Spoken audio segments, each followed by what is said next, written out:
Hello, this is Brad Welkus with Network Pipeline. This is another video in our series of how to use Schedule My PC. In this video, we'll show you how to take advantage of security in Schedule My PC. The basics are for administrators. It's for administrators only. You can change your password as a user if you're given that opportunity by the administrator. You can change login. You can log into somebody else. You can add users, change users, or delete users. You can add groups and make people or users part of a group. And then you have user access rights. We have really three ways of doing that. You could be a supervisor, an operator, or restrict access in a variety of different ways. So the thing to do is log in as the person you just created and confirm the user access so you can avoid any surprises so they can't change things. So we'll talk about this and go through that now. Back in Schedule My PC, we're talking about security. So we're assuming that you logged in as the admin. And if not, you can go to Administration, Change Login. Change Login lets you log in as somebody else, either another employee, a family member, or someone else, or you can just log back in if you're not using the administrator account as an administrator rather than yourself. So you'd have to know the user ID and the password, of course. You can change your password. So using your old password, you can put in a new password, verify it, and you can change your password. So any user that's in the Schedule My PC can do this. And you can give people rights to do this rather than having anybody do it. You can choose how to handle that.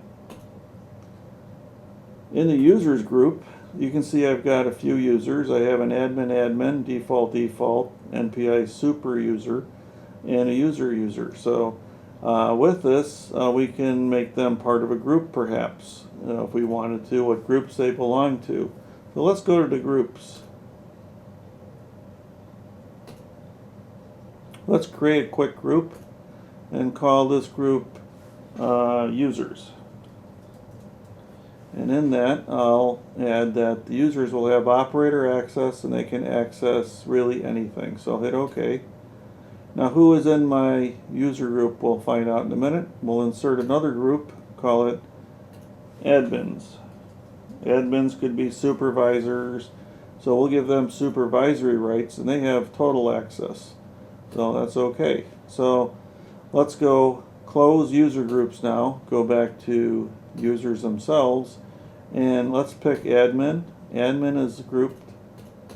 We want to change admin, so we'll change admin and make them part of, you really can't do anything because admins are part of supervisors, so they get that automatically. So they have full access accordingly.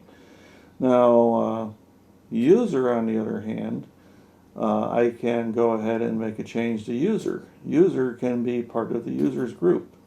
And users group have operator access, and initial access is really everything because that's what they've inherited from the group. So that's okay. Now we might want to add a new group. So let's go back and call it restricted. Let's go to groups, add a new one, and call it restricted.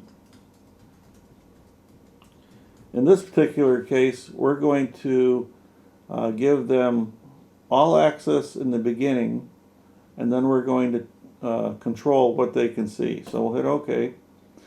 And let's go now to the restricted group, or close, and let's go to users, and let's add another user, and we'll call this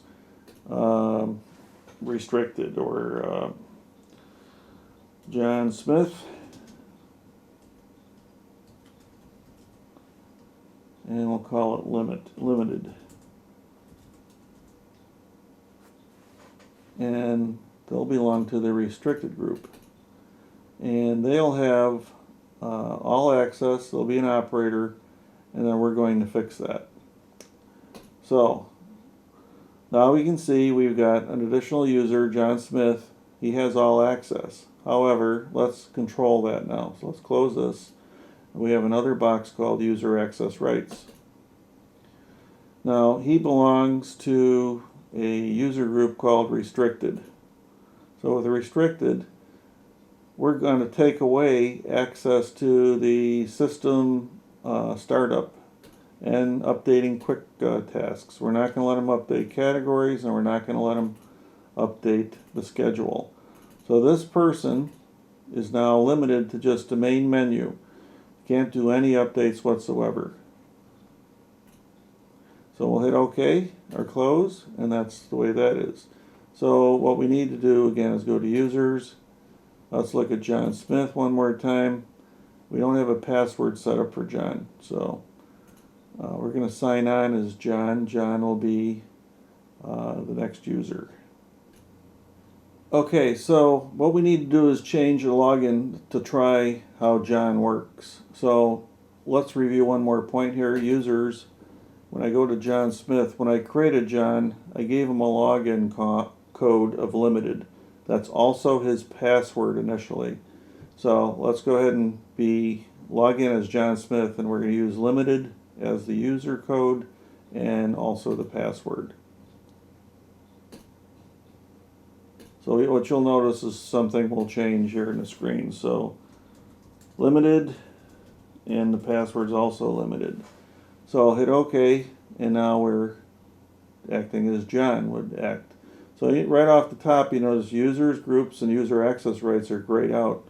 I could change login to be somebody else, go back to admin. I could change the password as well for John. I'll go to options now. So what can we do here? I'll go to calendar. And let's say I want to change, let's pick one out, Google. I want to change this. Double click, I'll choose all. I'm acting as John now, so your access to this part of the program has been restricted. Can't change that, so I'm stuck with that. If I go into the list view, again, I want to change it here maybe. Your access is not part of the program. This part of the program has been restricted. So again, we're limited there. How about quick tasks setup? Let's try a new one. Nope, can't do that. How about change an existing one? Nope, can't do that. Okay, so we'll close that. And manage categories. Can we get into this?